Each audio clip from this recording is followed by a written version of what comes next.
Right. What were some of the things you were investing in the stock market? Did you get into any of the crypto?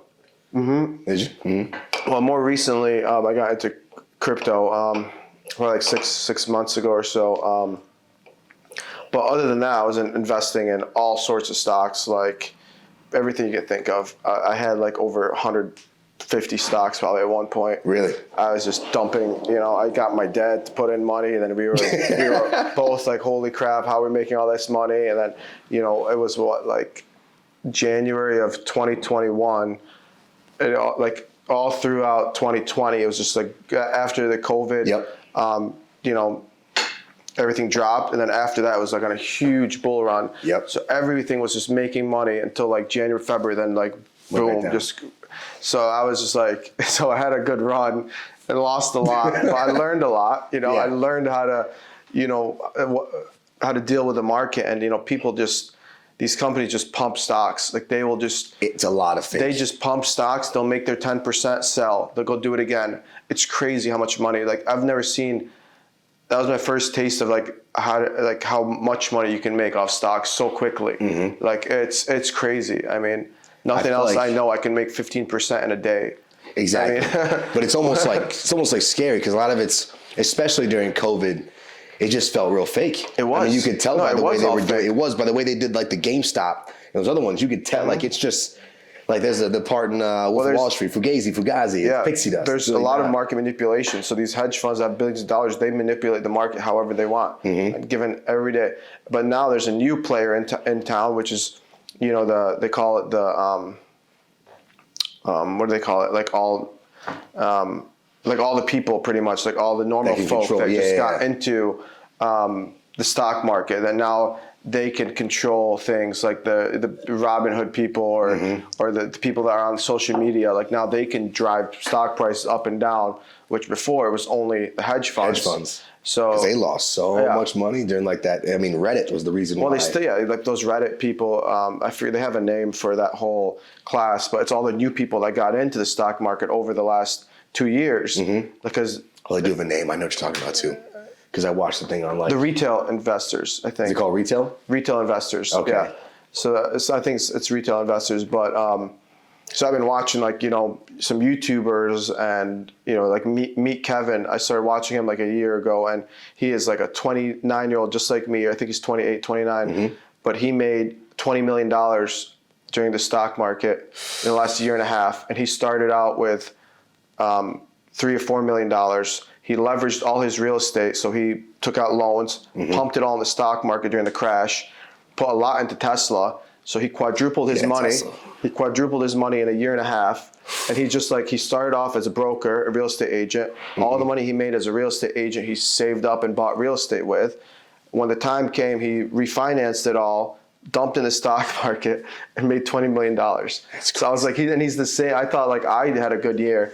And I'm like, wow. You probably did. Quadrupling. Yeah. He just sold a bunch of stuff. He did. He just sold it because, he just sold all his $20 million stocks. Now he bought. I've been trying to keep up with him because there's been a sell-off, and I'm trying to see because I'm busy, so I don't have time. Like if I spent time every day like looking at stocks, I can make a lot of money. Yeah. But you also could lose a lot of money. So it's a balance. Some days it's a big loss. Some days it's green. So you got to be like mentally prepared for that, because I wasn't at first. Some days I'm like, I just want to get rid of everything and not worry about it. Yeah. Because it's like so much. It's way more peaceful not to have to think about. Not to have to think about it. I agree with you on your that. phone every 10 minutes. Just like what's happening, especially that first hour the market's open. Right. Like what's going on. Right. Have you looked into the Metaverse at all? I have. Yeah. What's your opinion on where you think it's going? I don't know. I have mixed feelings about it, because I feel like people are already so like detached from reality. They're sitting at home too much playing video games, and like I don't know. I mean, to me, being like some applications might be cool to see your like relative in like across the world, maybe in person, or maybe like gaming. Being able to like play, but I don't think it's gonna take over our lives and be like the future, because I hope it's not. It wouldn't be a fun future to me, because if we made our reality so bad that we have to live in a virtual reality, then we really screwed up. That's a problem. You're getting jobs and owning real estate in a virtual place that you're paying actual money for, instead of actually trying to do it in real life, in the physical world. Right. Yeah, I have mixed feelings too, because I'm like, we can't. It's like social media has already done a lot. Right. It's done a lot of good and done a lot of bad. So like, if we're already doing this and we're already in our own bubbles with social media, what's going to happen when I can put on glasses and walk through a virtual? Then you don't even have to go to the mall. You don't have to go outside. Yeah, it just, I don't know. So I'm a little hesitant about that. I don't feel like it should be the future, you know. And I feel like the people that are trying to make the future are obviously the people that make money off it, like, you know, Metaverse, like Facebook. All the NFTs that have which popped up. NFT is a whole different subject. It's kind of interesting, but yeah, we'll see. You know, yeah, it'll be an interesting time.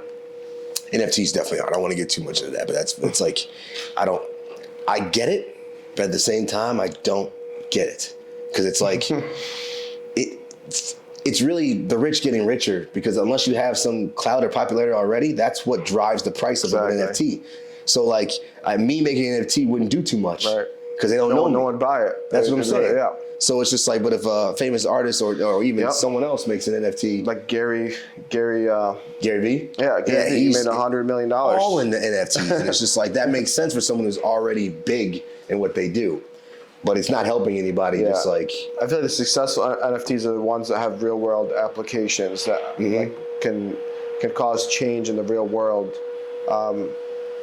Because it is interesting. Like, there's only it's just a secure way of, you know, trading. You know, you're it's like an asset. You're like like a painting that you could own in person. You know, it's like having that in a digital form, but people don't really need more paintings. If you can figure out how to make that into, you're right. Yeah, if you can figure out how to make that like into a tangible thing, like you buy this NFT and you save a life. You know. I like that. That's something I never thought of before. Right. You know, buy like one of these heart NFTs, and then we'll put a heart in someone and save their life. You buy a $400,000 monkey and you buy a liver for somebody to get put in. That makes a lot of sense. You save the life. With $400,000, you can buy like 5 livers. Yeah, in the real world. I don't know the price of livers, but I'm sure you probably do, because you're a transplant. Your dad, you would know. That's a rough estimate. I don't really know. I don't really know how much a liver costs. That's super funny.